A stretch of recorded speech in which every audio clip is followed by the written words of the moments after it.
Nothing prepares a man for the moment he realizes the family he spent his entire life protecting may have been built on a lie. And the scary part?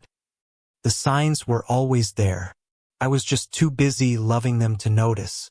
For 22 years, I truly believed God had blessed me with the perfect family, a successful business, a beautiful wife, 3 children I would have sacrificed everything for.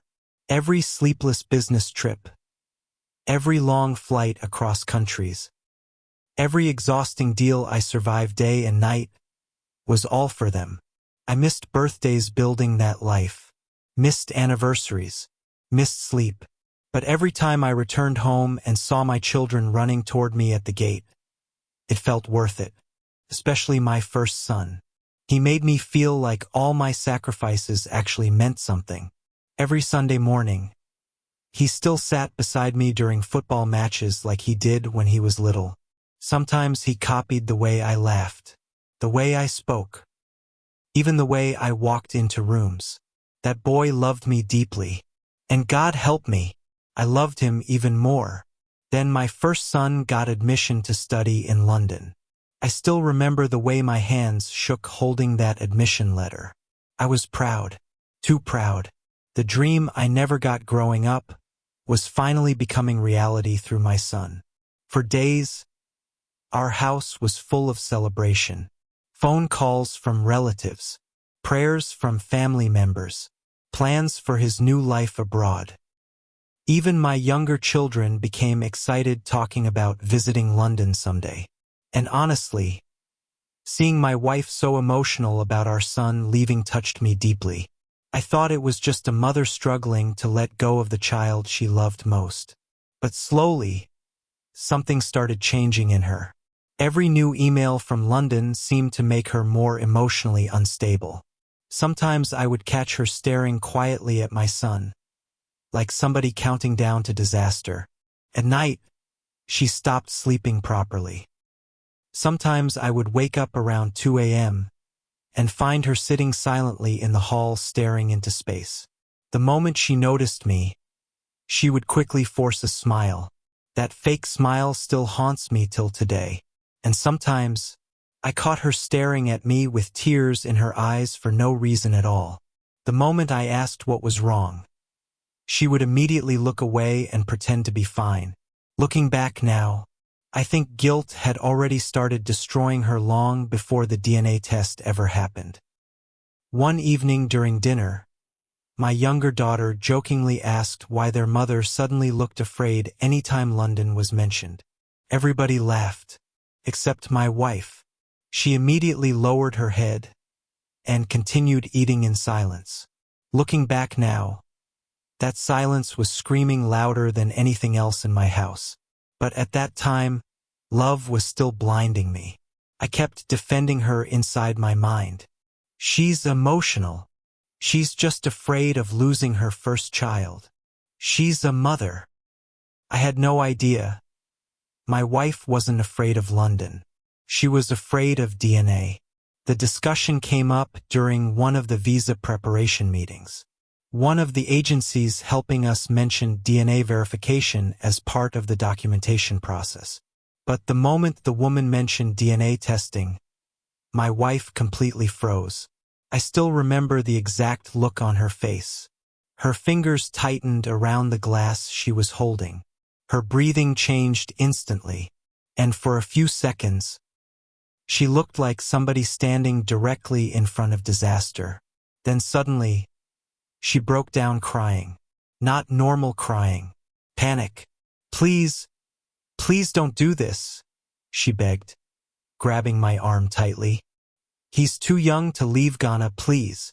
My son looked confused. Even the agency woman became uncomfortable. I remember laughing nervously and trying to calm her down. At that moment, I still believed I was looking at a loving mother terrified of losing her son.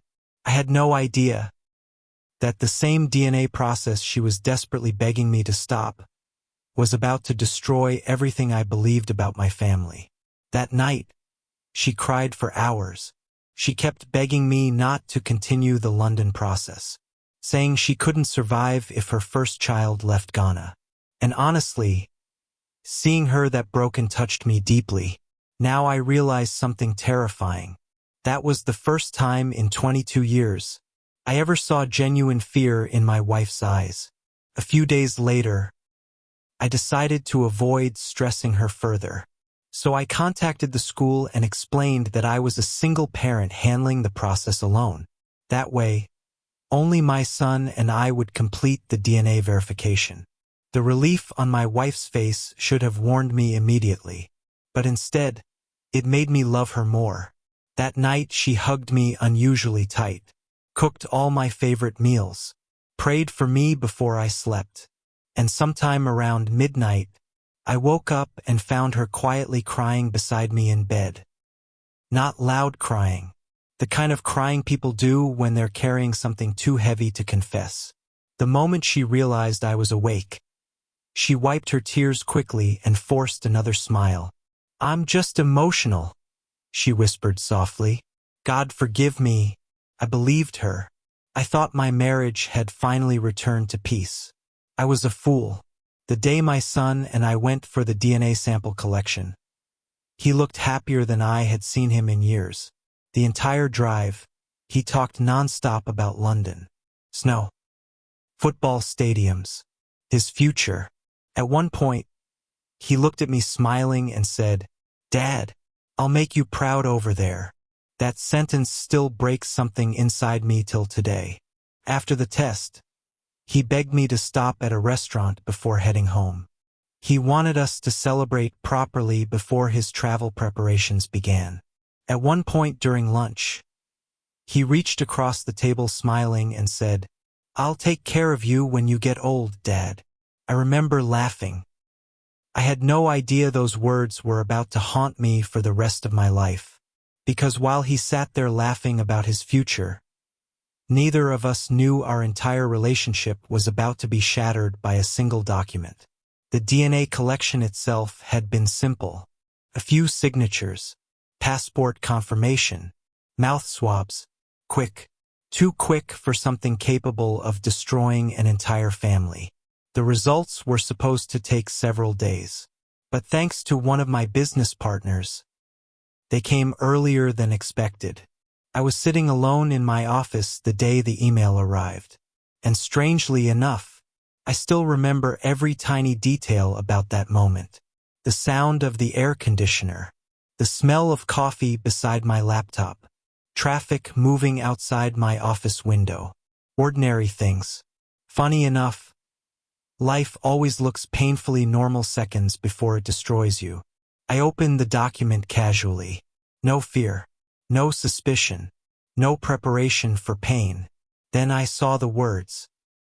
Probability of paternity, 0%. At first, my brain refused to process what I was looking at. I thought there had been some kind of mistake. I checked the names again, checked the laboratory details again, checked the date again. Everything was correct, but my mind still couldn't accept it. My son? Not mine? No, impossible. It felt like somebody had quietly erased 22 years of my life with a single sentence. In 1 second, every family memory inside my head suddenly stopped feeling safe. I tried standing from my chair, but my legs suddenly became weak. My chest tightened instantly. My breathing changed. My hands started shaking violently. Suddenly the office became strangely quiet, like my ears had stopped working properly. And for the first time in my adult life, I felt genuine fear enter my body. Not business fear, not financial fear, the kind of fear that makes your soul feel unstable. I honestly don't know how long I sat there staring at the result. Minutes, maybe hours. The only thing I remember clearly was suddenly hearing my wife's voice replaying inside my head. She couldn't survive if her first child left her. That was the exact moment everything finally made sense. Her crying, her panic, her sleepless nights, her fear whenever London was mentioned. None of it had been about motherhood. It was terror. pure terror. And somehow, that realization destroyed me even more than the DNA result itself. Because suddenly, I realized my wife had probably spent 22 years silently drowning in guilt, while I spent those same years proudly calling myself the happiest man alive. I remember trying to breathe normally, trying to convince myself the document was fake. But deep down, something inside me already knew my life would never be the same again. I don't even remember how long my secretary knocked before I answered the office door. Apparently people had been trying to reach me for almost an hour. The moment she saw me, her expression changed immediately. I couldn't speak properly anymore. Sweat covered my body. My vision became blurry. My hands wouldn't stop shaking. Then everything suddenly went black. The next thing I remember was waking up in a hospital bed. But honestly, if the story had ended with that DNA result, maybe I would have survived the pain better. Because what my wife confessed after I woke up in that hospital bed destroyed me in ways I still struggle to explain. And the most painful part? I still didn't know the full truth yet. I still didn't know who my son's real father was. And I definitely wasn't prepared for the secret my wife had been hiding for over 22 years. I'll continue the story in the next part.